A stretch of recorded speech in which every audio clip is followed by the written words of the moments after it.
பட்டு பூச்சீஸ். Welcome to my channel சமையல் with ginger. டடா! இன்னைக்கு என்னோட கிச்சனில் இருந்து ஒரு சூப்பர்பான ரெசிபி. கேப்ஷன்லேயே பார்க்குறீங்க, சிக்கன் கட்லட். இது அடல்ட்ஸ்லேருந்து குட்டி குட்டி குழந்தைங்க வரைக்கும் விரும்பி சாப்பிடுவாங்க. எப்படி பண்ணுறதுன்னு பார்த்துடலாம். ஒரு பொட்டேட்டோ சால்ட் போட்டு வேக வச்சு தனியாக வச்சுக்கோங்க. தென் சிக்கன் ஒரு 150 கிராம்ஸ் நல்லா பாயில் பண்ண விடுங்க, சால்ட் போட்டு. அது பாயில் ஆன பிறகு நம்ம கிரைண்ட் பண்ணணும் பல்ஸ் மோடில், ரொம்ப கையன் அரைக்க வேண்டாம். தென் ஒரு பேனில் பிக் ஆனியன் 2 நம்பர் நல்லா சாட்டே பண்ணிவிட்டு, அதுக்கு தேவைப்படுற இஞ்சி பூண்டு பேஸ்ட் ஒரு டேபிள் ஸ்பூன். தென் கொஞ்சம் சால்ட் அடிப்பிடிக்காமல் இருக்கிறதுக்கு.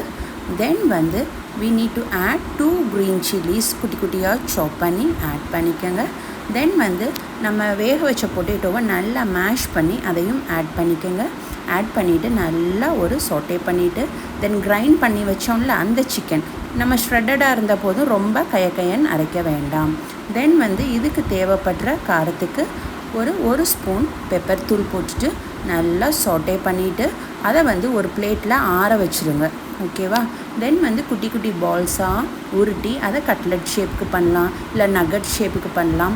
எதாக இருந்தாலும் உங்கள் விருப்பம். அதை குட்டி குட்டியாக இப்போது நான் ஷேப் பண்ணி வைக்கிறேன்.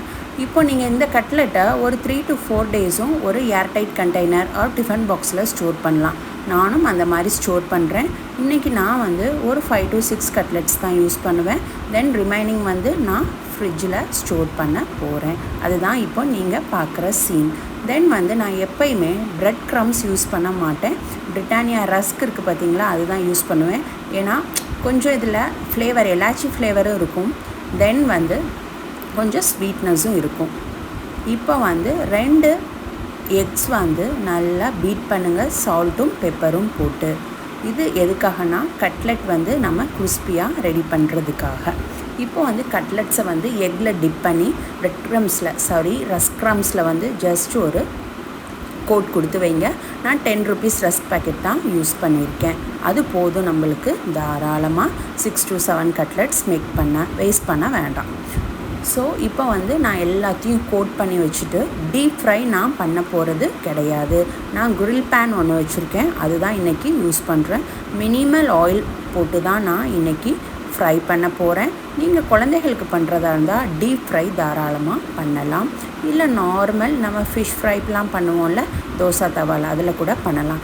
இது ஏன் எனக்கு பிடிக்கும்னா, இந்த grill கோட் இருக்குது பார்த்திங்களா, அது கட்லெட்டில் அப்படியே லைன்ஸாக வரும். அது எனக்கு ரொம்ப பிடிக்கும். So I am using this grill pan. இது கட்டாயம் கிடையாது. ஸோ 2 பக்கமும் நல்லா நம்ம டோஸ்ட் பண்ணி எடுங்க.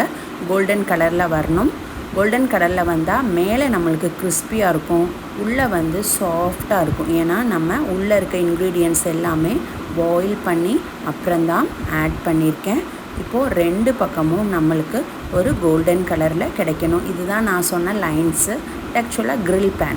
ஸோ இந்த லைன்ஸ் ஃபார்ம் ஆகுது. நீங்கள் நல்லா கிறிஸ்பியாக கோல்டன் ப்ரௌனாக ஃப்ரை பண்ணிக்கோங்க. நம்ம கட்லெட் ரெடி. இதுதான் இன்றைக்கி நான் பண்ணின recipe.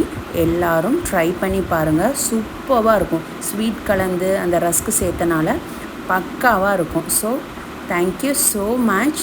Please like and subscribe my channel. Bye-bye.